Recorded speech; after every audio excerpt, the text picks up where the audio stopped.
Tonight we're doing a live performance. It's an AV installation performance.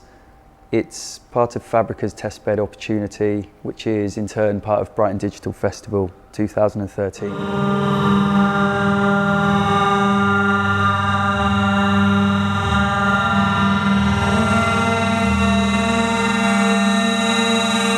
We had to get down to the basics. We're dealing with sound and light for this work, so we had to get down to what they were and how they would work, and that informed what the piece would be. Then we were actually experimenting with those forces directly and what those forces can do to you as a viewer.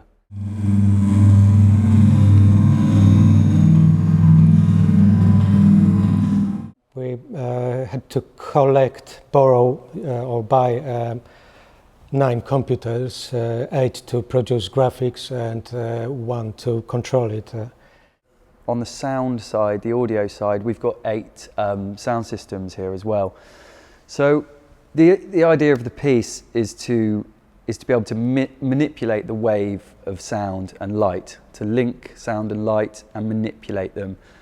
So to do that, we're processing the audio, and we're stretching it and slowing it down and speeding it up. To do that, we needed to be able to spread the sound sources throughout the room, and then we can change the speed in which the sound is propagated through those.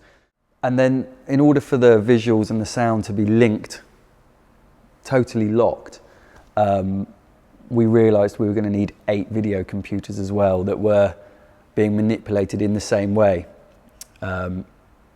The same time delay between those computers as the time delay between the speakers.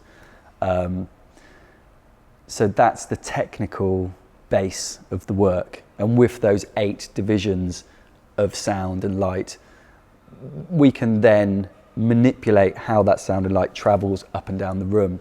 It gives us control.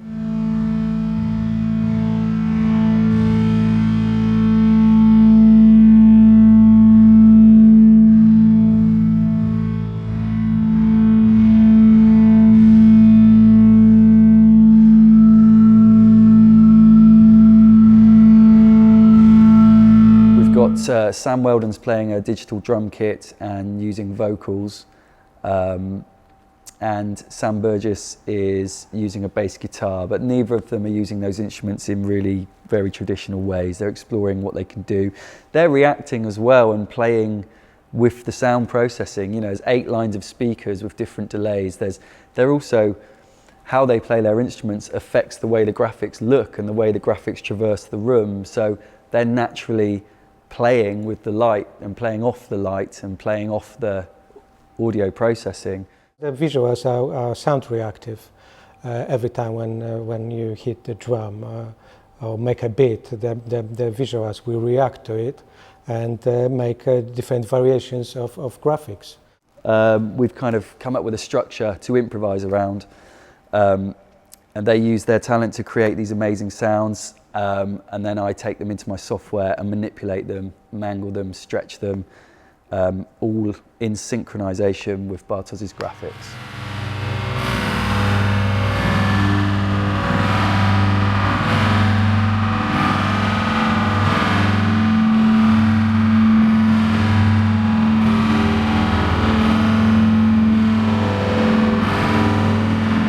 The working title for this piece, for the test bed, is speed of sound, speed of light. So with the 8 PAs, when the delays are set perfectly, the sound travels up the room at the normal speed of sound, which takes about 73 milliseconds for the sound to travel up the room. When we have the speakers delayed in that way, the sound will sound natural. If you clap your hands at that end, the sound will travel all the way down in a normal speed. We then change the delay between the speakers and slow that sound down. So the sound will travel much slower down the room. And again, the images will change at the same rate. The reason for all this technical control is to investigate and manipulate the experience and the perceptions of sound and light.